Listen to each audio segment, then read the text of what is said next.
बहुत ही आसान टॉपिक है, 1 नंबर का पक्का आता है। तो इसकी डिटेल तो आपने पढ़ रखी होगी, पूरा याद कर रखा होगा, लेकिन इनकी धाराएं जो है वो कितनी है, 38 है। तो याद नहीं रहता क्या कौन सी धारा में क्या है, कौन सी धारा में क्या है। तो वो आज मैं शॉर्ट ट्रिक से आपको बताने वाली हूँ, धारा 1 से लेके 38 तक। वैसे फ्रेंड्स 1 से 10 और 11 से 20 के अलग अलग वीडियो मेरे डाले हुए हैं, लेकिन यहाँ पे 1 से 38 तक की एक साथ में, कई लोग बोल रहे हैं कि एक साथ में पूरी धाराएं जो है 1 से 38 तक करवा दीजिएगा। तो मैं आपको 1 से लेके 38 तक की सारी धाराएं हैं उनकी शॉर्ट ट्रिक बताने वाली हूँ। यदि वीडियो पसंद आए तो लाइक कर दीजिएगा, चैनल को सब्सक्राइब कर दीजिएगा और शेयर कर दीजिएगा, बेल आइकन दबा दीजिएगा ताकि हर नोटिफिकेशन आपके पास पहुंचे। तो देखिए फ्रेंड्स, अपन शुरू करते हैं आरटी 2009 की धाराएं। आरटी 2009 की धाराओं की ट्रिक, शॉर्ट ट्रिक करेंगे अपन 1 से लेके 38 तक। सारी याद है आपको, मुझे पता है कि सारी रट रखी है आपने, लेकिन ये कंफ्यूज हो जाते हैं कि कौन सी धारा में क्या था। तो देखिए फ्रेंड्स, इसमें बने रहिएगा वीडियो के अंत तक और देखते रहिएगा। तो देखिए फ्रेंड्स, धारा नंबर 1, धारा नंबर 1 में क्या है, नाम और अर्थ। नाम और अर्थ, एक आदमी का क्या नाम हो सकता है, पता नहीं। एक आदमी का क्या नाम है, तो इसका क्या अर्थ हुआ, कोई अर्थ नहीं हुआ कि एक आदमी का क्या नाम है। तो एक आदमी का क्या नाम है, कोई अर्थ नहीं है, ठीक है। 2, अब देखिए 2 में है कुछ परिभाषित शब्द दिए हुए हैं, परिभाषित शब्द। तो इसको ऐसे याद रखिएगा, प्यार के 2 शब्द ही काफी है, प्यार के 2 शब्द ही काफी है। प्यार यानी परिभाषा 2 शब्द, तो 2 नंबर में शब्द है, परिभाषा शब्द यानी प्यार के 2 शब्द ही काफी है। फिर नंबर 3 में क्या है, 3 में क्या करोगे, फ्री यानी 6 से लेकर 14 वर्ष तक के जो बालक है उसको निःशुल्क और अनिवार्य शिक्षा का प्रावधान जो है वो है धारा नंबर 3 में। तो 3 को लिखिए 3 यानी फ्री एजुकेशन इसमें है। 4, तो इसको लिखिएगा 4 एज यानी इसमें क्या है कि एज के अकॉर्डिंग आपको एडमिशन देना है। यदि आपके पास में 6 साल का बच्चा आया है तो आप कौन सी क्लास में एडमिशन देंगे, पहली क्लास में। और यदि सीधा 9 साल का बच्चा आया है लेकिन उसने पहले कभी स्कूल ही नहीं गया, लेकिन उसको आपको एडमिशन देना ही पड़ेगा, किसमें, तीसरी क्लास में, 13 साल का आ गया तो उसको आपको 7वीं क्लास में एडमिशन देना पड़ेगा, चाहे पहले स्कूल ही ना गए हो, क्योंकि एज के अकॉर्डिंग आपको बैठाना है। तो इसमें 4 एज याद रखिएगा, 4 एज, तो एज के अकॉर्डिंग आपको एडमिशन देना है। फिर देखिए 5, टीसी, बच्चा कभी भी टीसी मांग ले तो उसको देनी पड़ेगी, कभी भी मतलब सत्र के बीच में नहीं मांगेगा, लेकिन सत्र पूरा होने पर क्या होता है कि यदि वो टीसी दूसरी स्कूल में जाना चाहता है तो आप उसे रोक नहीं सकते, मना नहीं कर सकते, आप उसको टीसी देनी ही पड़ेगी। यानी बच्चे के टीसी जो है वो 5 अंगुलियों में है, 5 नंबर में, तो टीसी 5 अंगुलियों में है बच्चे के, तो 5 अंगुलियों में टीसी है यानी 5 नंबर, तो 5 में टीसी की बात कही गई है।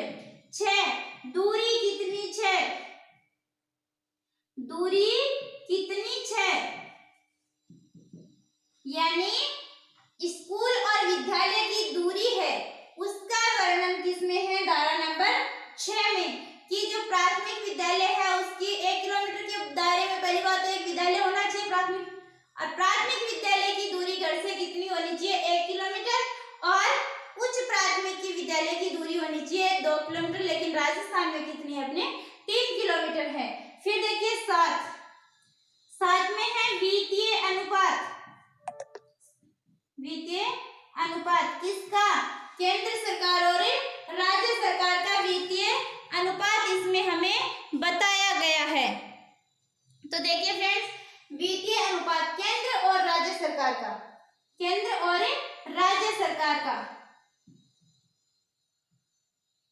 केंद्र और राज्य सरकार का वित्तीय अनुपात। तो 7वां वेतन कितना है, 7वां वेतन, ध्यान रखिएगा 7वां वेतन।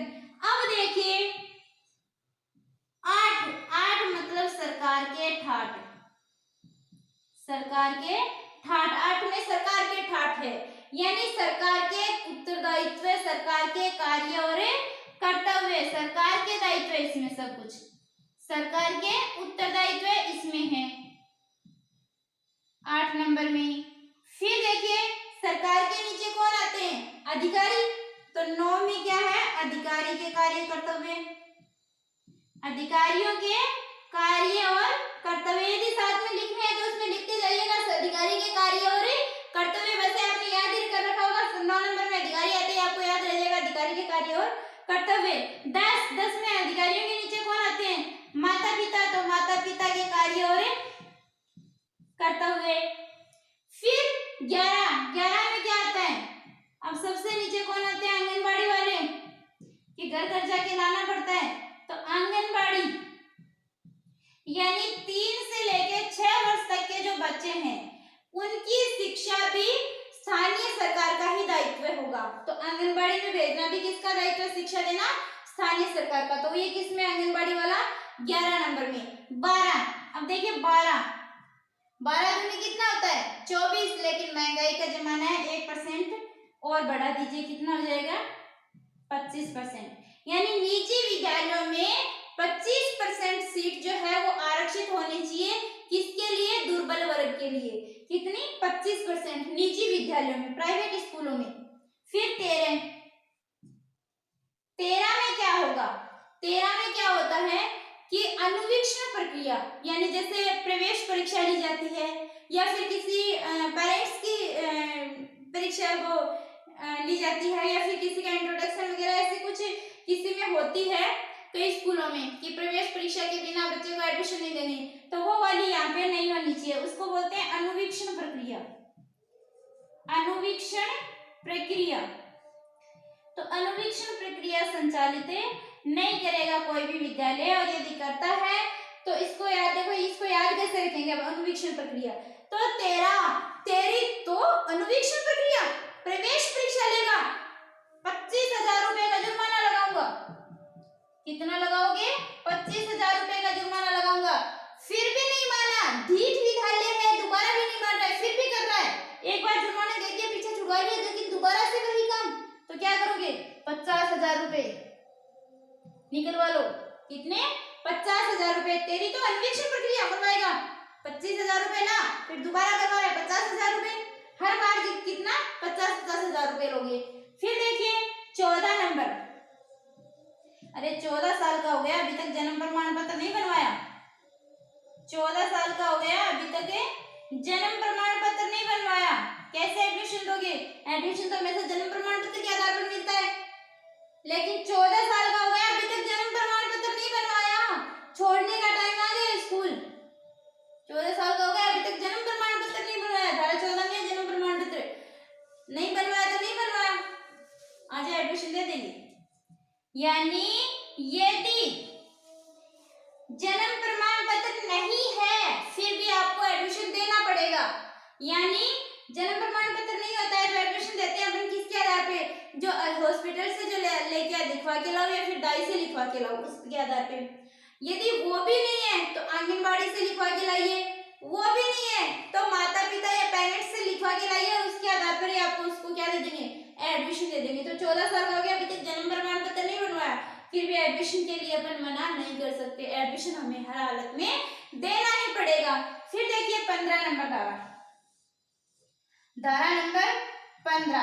अब 15 दूनी कितना होता है 30। यानी विद्यालय में क्या होता है कि 30 अगस्त तक की डेट होती है, अलग अलग विद्यालय में अलग अलग होती है, लेकिन ज्यादातर क्या होती है 30 अगस्त तक होता है कि अपन एडमिशन दे सकते हैं। एडमिशन ओपन कब होता है, जुलाई में, तो जुलाई से लेके अगस्त तक का अपन एडमिशन दे सकते हैं। लेकिन कोई बच्चा है जो कि 30 अगस्त के बाद में आ रहा है, अब एडमिशन की डेट तो चली गई लेकिन बाद में आ रहा है, तो 30 अगस्त के बाद में भी हमें क्या करना पड़ेगा, उसको एडमिशन देना ही पड़ेगा। 30 अगस्त के बाद में भी हम उन्हें मना नहीं कर सकते, 30 अगस्त के बाद में भी उसे एडमिशन देना पड़ेगा। फिर देखिए 16, 8+8, यानी 8वीं में फेल नहीं कर सकते। 8 और 8 16 होता है, तो 16 होगा, 8वीं में फेल नहीं कर सकते। फिर देखिए 17 का मतलब खतरा, यानी बच्चे को मानसिक, शारीरिक या फिर मतलब मेंटली टॉर्चर नहीं कर सकते, बच्चे को दर्द नहीं दे सकते किसी प्रकार का, कुछ नहीं कह सकते उसे, उससे डर के रहो, हाथ जोड़ के विनती करके पढ़ाते रहो उसको। यानी कुछ भी कह दिया तो आपको क्या है, खतरा। 17 में क्या है आपको, खतरा, यानी टीचर को खतरा है। यदि कुछ भी कह दिया तो टीचर को क्या है, खतरा। यानी ना तो शारीरिक दंड दे सकते हो, ना ही उसे मानसिक तौर पे प्रताड़ित कर सकते हो, ना ही उसे डांट सकते हो, फटका, कुछ भी नहीं कर सकते, बस प्यार से पढ़ाते रहो।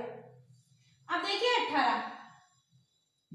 18 को ऐसे याद रखिएगा, अट्ठे रहना है तो मान्यता लेके आनी पड़ेगी। अट्ठे रहना है तो मान्यता लेके आनी पड़ेगी, यानी मान्यता। यानी कि स्कूल जो है वो क्या है कि बिना मान्यता के चलाते हैं। तो या तो इन स्कूलों को क्या है, मान्यता लेके आओ। मान्यता यदि नहीं लेके आए तो कितना जुर्माना लगाएंगे, 1 लाख रुपए का जुर्माना लगा दो। फिर भी नहीं लेके आ रहे, यह कैसे स्कूल है? मान्यता लेने के लिए कहा, नहीं लेके आए, अठे रहना है तो मान्यता लेके आनी पड़ेगी, लेकिन नहीं लेके आए, 1 लाख रुपए लगा दिया, फिर भी नहीं लेके आए, तो अपने क्या है 10,000 रुपए प्रतिदिन, पर डे, 10,000 रुपए पर डे लेते रहो उससे, फिर तो लेके आएगा 1 लाख। फिर देखिए 19 में क्या हुआ कि विद्यालय में भौतिक मापदंड, यानी भवन कैसा होना चाहिए, खेल मैदान कैसा होना चाहिए, ये सब।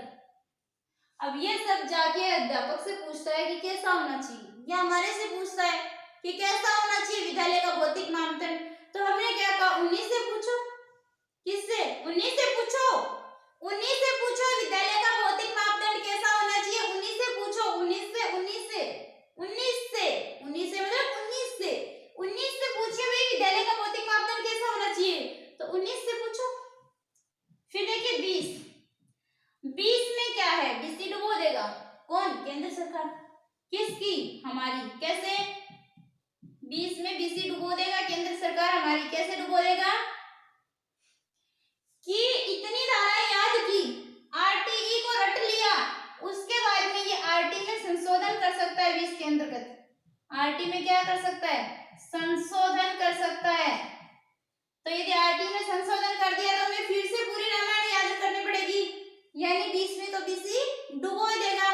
फिर देखिए 21 में है एसएमसी, 22 में एसएमसी के कार्य जी है। देखिए 21 में सीधा याद रखिए एसएमसी है, 22 में एसएमसी के कार्य है। अब 23 नंबर क्या है जो आप कर रहे हो, क्या है आपके काम वाली, रीट, या बोल सकते हैं आरटेट या सीटेट, जो भी है अध्यापक पद की योग्यता। तो इसको तो नहीं भूलोगे ना, योग्यता 23 में है। योग्यता किस में है, 23 में है। 18 के हुए थे, 5 साल तक नहीं आई वैकेंसी, तो कितने साल के हो गए, 23। अब तो योग्यता है आपके पास में, 18 साल के होने पे योग्यता होती है, लेकिन 5 साल और निकल गए, वैकेंसी नहीं आई साहब। तो योग्यता तो है किसकी, रीट, सीटेट, आरटेट की योग्यता किसमें है, योग्यता का वर्णन किसमें है, धारा नंबर 23 में। अब जब आपको योग्यता का पता चल गया है कि अध्यापक बनने के लिए क्या योग्यता होनी चाहिए, कि कितनी योग्यता होनी चाहिए, तो आपको अपने कार्य और कर्तव्य भी पता होने चाहिए कि अध्यापक के क्या कार्य हो सकते हैं। अध्यापक के कार्य और कर्तव्य, उत्तरदायित्व मान लीजिए, तो अध्यापक के कार्य और कर्तव्य किसमें, धारा नंबर 24 में। अध्यापक के कार्य और कर्तव्य, योग्यता, फिर कार्य और कर्तव्य।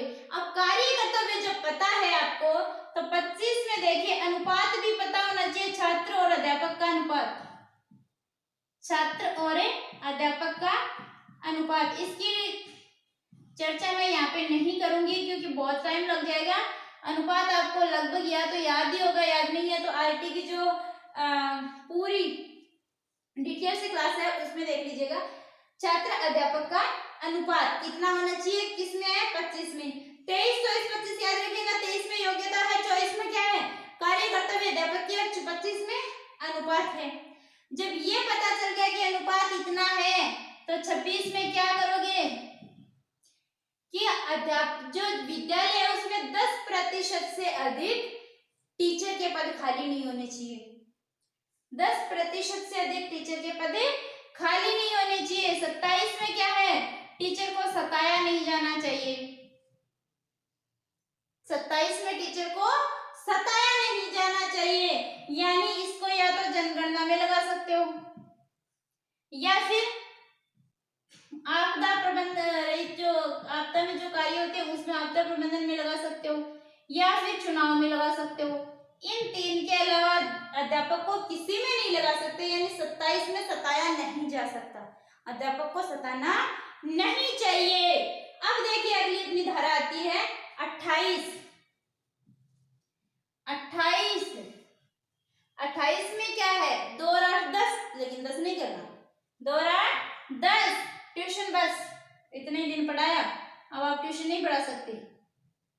2 और 8 10 ट्यूशन बस, यानी ट्यूशन नहीं पढ़ा सकते, निजी शिक्षण नहीं करवा सकते। आप लोग टीचर बन जाओ ना, तब निजी शिक्षण आपके लिए क्या है, प्रतिबंधित है, आप नहीं करवा सकते। तो 28 में क्या है, निजी शिक्षण, ट्यूशन नहीं पढ़ा सकते। 29 में अब देखिए एक चीज और बता दूं आपको, धारा नंबर 12 से लेके 28 तक ये आपके मेनली सिलेबस में है। आपके सिलेबस में आप उठा के देखिएगा कि दिया हुआ है आरटीई 2009, उसके आगे लिखा हुआ है अध्यापक और अध्यापकों के कार्य और कर्तव्य यानी उत्तरदायित्व है, अध्यापकों के और विद्यालय के उत्तरदायित्व है। तो जो अध्याय 4 है, अध्याय 4 में आपके लिखा हुआ है कि अध्याय 4 में धारा 12 से लेके 28 तक है, और उसमें अध्याय 4 का नाम क्या है, विद्यालय और अध्यापकों के उत्तरदायित्व है, विद्यालय और अध्यापकों के उत्तरदायित्व है। और अध्याय नंबर 4 है उसका भी नाम क्या है, विद्यालय और अध्यापकों के उत्तरदायित्व है। तो सेम सेम हो गया ना। आपका जो मेनली जो आरटी में दिया हुआ है वो धारा 12 से लेके 28 तक है, यही है आपके सिलेबस में, लेकिन आपको तैयार पूरा करना है, इन पे खास फोकस रखना है, खास करके ध्यान इन पे देना है। फिर देखिए धारा नंबर 29। 29 क्या है, 29 से 5वां अध्याय शुरू हो जाता है, और 5वें अध्याय का नाम ही क्या है, प्रारंभिक शिक्षा का पाठ्यक्रम और उसे समय पर पूरा करना। तो प्राथमिक शिक्षा का पाठ्यक्रम जो है वो किस में है, धारा नंबर 29 में। प्राथमिक शिक्षा का पाठ्यक्रम है धारा नंबर 29 में। फिर 30, धारा नंबर 30, इसमें है कि बोर्ड परीक्षा नहीं करवानी। 30 में क्या है कि बोर्ड परीक्षा नहीं करवानी, 30 है, 30 में आ गए तो बोर्ड परीक्षा नहीं करवाओगे। 31 और 32, अब देखिए 32 में, यदि 31 में है आपके कि बालक के अधिकार संरक्षण आयोग, बालक के अधिकारों का संरक्षण, अधिकारों का संरक्षण, कि बालक के अधिकारों का संरक्षण करना है, और यदि अधिकारों के संरक्षण नहीं हो रहा है, कोई शिकायत है, उस शिकायत को दूर कीजिए, उस शिकायत को दूर कीजिए। यदि शिकायत दूर नहीं की तो 32 ही तोड़ देंगे। यदि शिकायत का निवारण नहीं हुआ तो क्या कर देंगे, 32 ही तोड़ देंगे। तो 31 में शिकायत आएगी तभी तो 32 ही टूटेगी। तो 31 32 को ऐसे याद रखिएगा। फिर देखिए अपना आता है 33 और 34, 33 और 34, उनको दोनों को साथ में याद रखिएगा, धारा नंबर 33 और धारा नंबर 34। अब 33 में है आपके कि केंद्र सरकार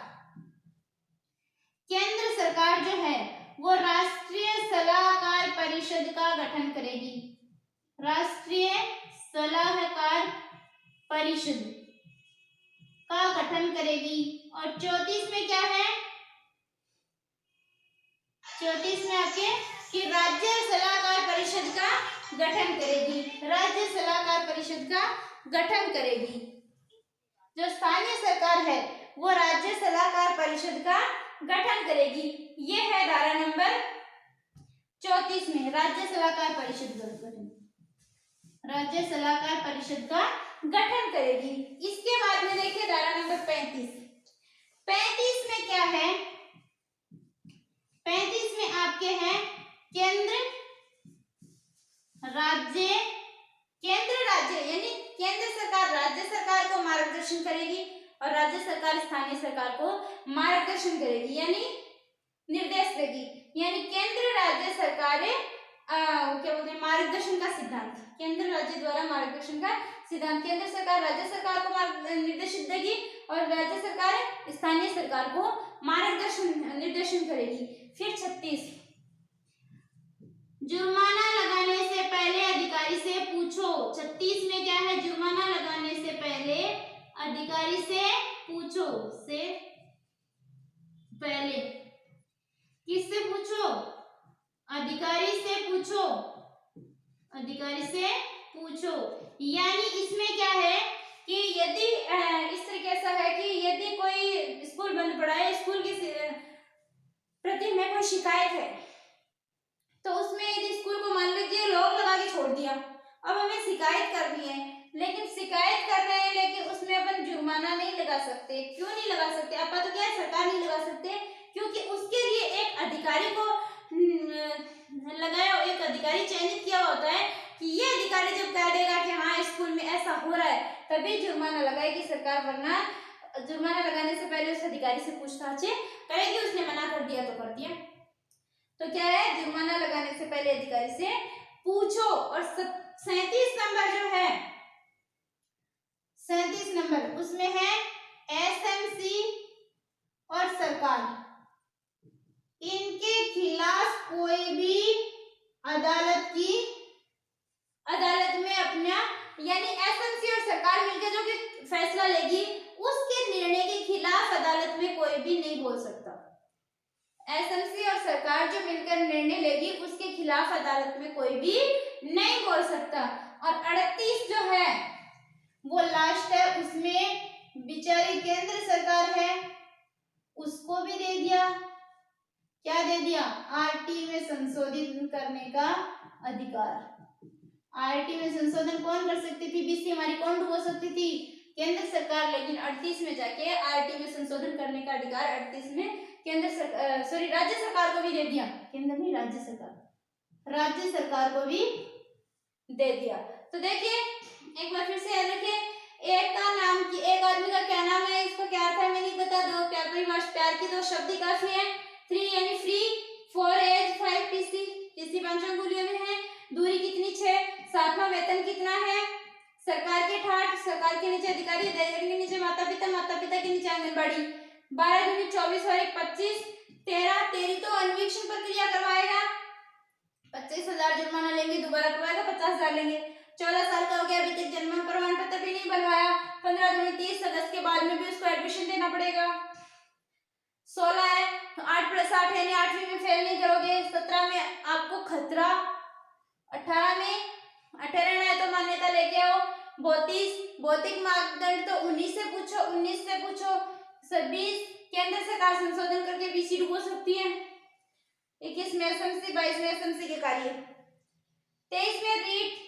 सीटेट और आरटेट इनकी योग्यता है, अध्यापक पद की योग्यता है, 24 में इसके कार्य और कर्तव्य आ गए, 25 में उनका अनुपात हो गया छात्र और अध्यापक का, 26 में 10% से ज्यादा पद खाली नहीं रहेंगे, 27 में अध्यापक को सताया नहीं जाना चाहिए, 28 में वो ट्यूशन नहीं पढ़ाएगा, 29 में प्राथमिक शिक्षा का पाठ्यक्रम है, 30 में आप बोर्ड नहीं करवा सकते, 31 में बालक के अधिकार जो है उनका संरक्षण है, और 32 में यदि शिकायत दूर नहीं की तो 32 ही तोड़ देंगे, 33 34 केंद्रीय राष्ट्रीय सलाहकार परिषद का गठन करेगी केंद्र सरकार, राज्य सरकार जो है वो राज्य सलाहकार परिषद का गठन करेगी, 35 में क्या है, केंद्र राज्य द्वारा वो क्या बोलते हैं उसको मार्गदर्शन का सिद्धांत, यानी केंद्र सरकार राज्य सरकार को, राज्य सरकार स्थानीय सरकार को निर्देशन देगी, और जुर्माना लगाने से पहले अधिकारी से पूछो। 36 में यानी अपने स्कूल के खिलाफ कोई भी कार्रवाई कर रहे हैं एसएमसी के खिलाफ, तो उसके लिए एक जो अधिकारी चयनित है उससे पूछना पड़ेगा पहले। 27 37 एसएमसी और सरकार के खिलाफ, जो सरकार और एसएमसी मिलकर जो भी निर्णय लेंगे उसके खिलाफ कोई नहीं जा सकता। 38 में राज्य सरकार को भी आरटी में संशोधन करने के लिए अधिकार दे दिया है। तो देखिए ये थी अपनी 1 से 38 लेके धाराएं, और यदि आपको वीडियो पसंद आया है तो लाइक शेयर सब्सक्राइब कर दीजिएगा, बेल आइकन दबा दीजिएगा और स्क्रीनशॉट ले लीजिएगा। इनसे आपको धाराएं जो है ये बना के अपने रूम में चिपका दीजिएगा, आप सुबह उठते ही एक बार रीडिंग कर लीजिएगा, आपकी 38 की 38 धाराएं हमेशा याद रहेगी, कभी नहीं भूलोगे। और भूल भी जाओगे, रीड के बाद में भूल जाना चाहिए, पहले मत भूलना भी। तो देखिए फ्रेंड्स, कैसा लगा आपको वीडियो कमेंट करके बताइएगा, कोई भी प्रॉब्लम है आपको कमेंट करके बताइएगा। थैंक यू फ्रेंड्स, मिलते हैं नेक्स्ट वीडियो में।